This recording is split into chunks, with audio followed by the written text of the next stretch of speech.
What's up, everybody? Welcome to Podcast Now. I'm Alex. In this video, I want to go over a Last of Us Part 2 discussion. Not necessarily a theory, but I want to talk about the revenge story that's going on with Ellie. I want to pose the question to you guys one way or the other, and these are just opinions, either from me or from you guys, of is the revenge story that seems to be taking place, is it lame? Now, there's a lot to talk about, because I think the first thing to say is we don't know yet. And that's where I come from it. Now, Tyler gave me the suggestion. This is a really, really good topic, and I'm not going to speak for him. I'm not going to speak for people that think one way or the other. I'll just speak for myself in what I believe, and I do believe Neil Druckmann when he writes that this is the biggest thing Naughty Dog's ever done. This is the biggest storytelling thing they've ever created. This is the biggest game they've ever created. I believe that.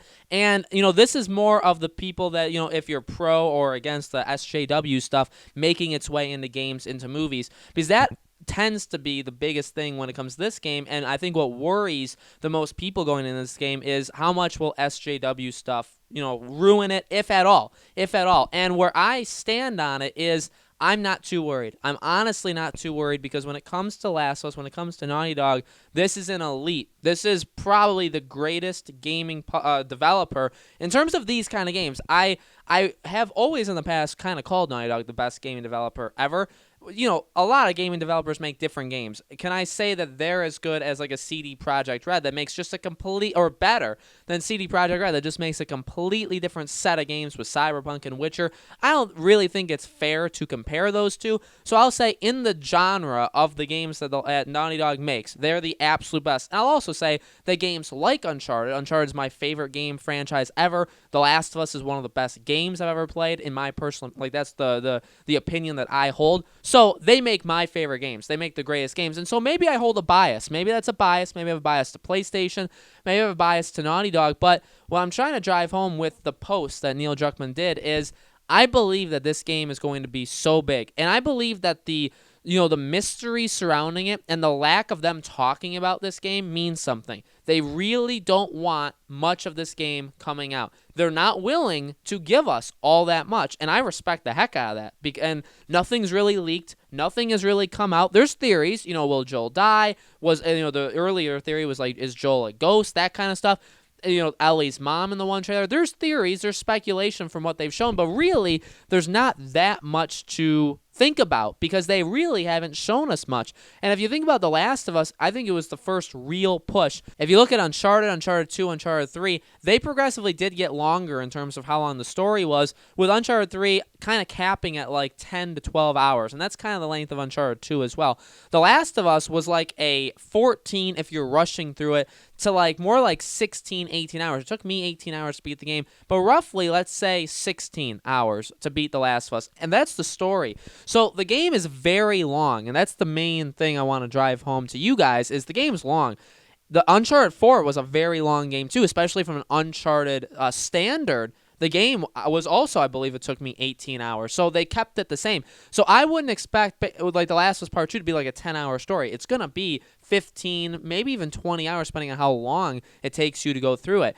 So the revenge story, basically it's that Ellie's girlfriend gets eliminated. I don't want to say the word. Gets eliminated from the earth. And Ellie just goes on a rampage of kind of revenging, going after the people that took her from her. And that doesn't sound very, and I do agree with this, that doesn't sound like much. That doesn't sound like it can drive the whole story. So what I will say is, if that is the main driving point for the entire game, if the entire game is just getting revenge and Ellie gets wrapped up in this group and she kind of gets like taken, or not even taken, but she really just gets like too deep, right? Like over her head. Joel has to come in to save her. Joel is kind of the villain in the way that he keeps saying, like, you gotta stop, you gotta let them go. There's too many of them. You're not going to be able to take them all. If it's that kind of thing, that is weak. I will say that is a weak story, and I find it tough to try and defend them and say like that's going to be a really fantastic thing.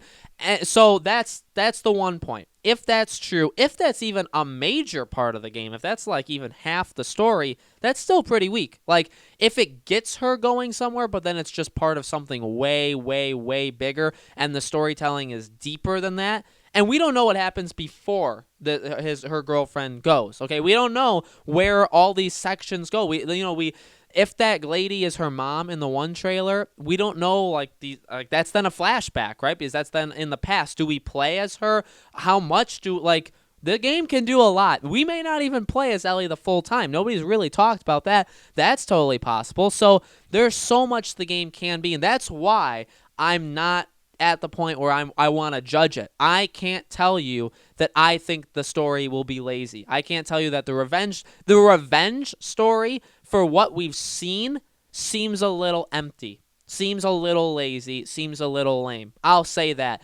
But we don't know about all the other stuff. We don't know what else is going to be in this game. We don't even know how long that's going to take. Maybe the scene that Joel was in, maybe that doesn't even have anything to do with it. So there's a lot of questions, and because of the secrecy, because Naughty Dog's really not showing much, and I do want to believe this is going to be like a 15 to 20 hour game, yeah, if that's it, that's going to be stretching it quite a bit. But I truly don't. I want to believe in the best. Again, I mean, the SJW stuff in general, it could totally make its way into this game. Neil Druckmann is a pretty big advocate into that stuff. And listen, political things aside, whatever.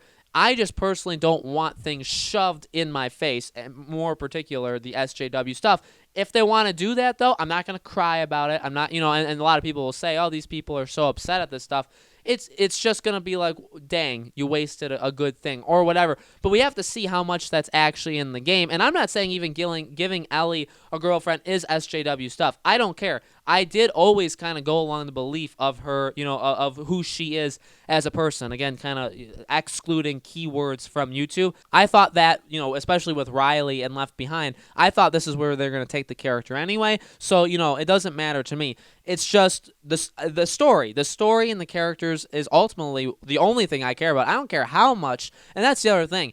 The SJW stuff, I don't care what political stuff. I don't care what anything, world happiness, world peace stuff. I don't care what they put into that game. As long as the story is great, I don't care. It just happens to be that when these things start to manifest itself in games, in movies, and TV shows, it really sometimes can really hurt them. Get woke, go broke is a phrase, but just in general, it can definitely hurt the quality. You have a lot of people discussing the Marvel future, and I think it's easy to wonder why, or to think like, man, could they be going in the wrong direction? And why is that? Well, I think a lot of people could fill in that blank for you. So it's just tough to discuss, and it's a lot tougher with this game because we really have seen, 20 minutes of it max, absolute max. We've seen 20 minutes of what's most likely a 16-hour game. So we haven't even seen close to enough stuff to judge it. All I can go off of is I trust Naughty Dog. They've made my favorite franchise ever in Uncharted. They've made one of the greatest games that even universally people think is one of the best games ever created in The Last of Us. They have my trust. They have my trust until they lose my trust. I think that's fair to say. I think from a lot of people, and maybe you're not like this. Maybe you're one of the people that are like, hey, they need to, every single time, any game from any developer ever, they need to prove it every single time. You're not going to give them something going in. That's totally cool. Maybe that is how the world should actually work. I think maybe in a way it would actually be better that way. But for me personally, I do look at the past. I do look at what you've done. So from a studio like, and I could do it with literally any game in the world. Any game, you give me the game, I'll say, well, let's see what the developers have done in the past. Could they improve upon it? Can they completely 180 themselves if it was terrible? Things like that. But I do hold the past pretty highly. So for Naughty Dog, from me, they have my utmost confidence. They have my utmost trust until they lose it. If the game comes out and it's just like, it's bad, or even if it's just not amazing, if it's just like, that was a decent game, it was average game, it's like, I expected this game to be game of the year, right? At least. And that is high expectations, but at the same time, they did it to themselves. Because to me, like Uncharted 3, Uncharted 4, even Uncharted 2, Last of Us, they've set the bar so insanely high. Maybe they'll one day not, they'll not actually reach it for their next whatever installment. But for now, I trust them. But I do want to, I'm trying to play both sides. Not necessarily play both sides, but I'm trying to see it from both angles. I do see why people would think this story is going to be lazy, especially if this is it. That it's going to be just a bad overall game. I actually would go so far to say that. But if there's more to it, and who knows, because we really don't know, there could be a lot of story depth to this game, and I think there will be. I think that's what Neil Druckmann is. He's a very good writer. He gives things depth, and from what he said, if this is really the undertaking of a lifetime, storytelling wise, it won't be so cookie cutter. And that's ultimately why I like to say, that's why I like to believe that it's not going to be lame. It's going to be, we're going to understand it. There's going to be more to it, and it's going to be overall very, very good, if not like a masterpiece. But, that's just my opinion. Let me know in the comments below. Where do you fall, in that spectrum? Do you think it's going to be lazy? Do you think it's going to be amazing? Let me know. Make sure you guys subscribe to our YouTube channel podcast. Now hit that bell icon so you guys know when these videos go up. And thank you, as always, for watching. We got more Last of Us videos coming out soon, and I hope to see you all there.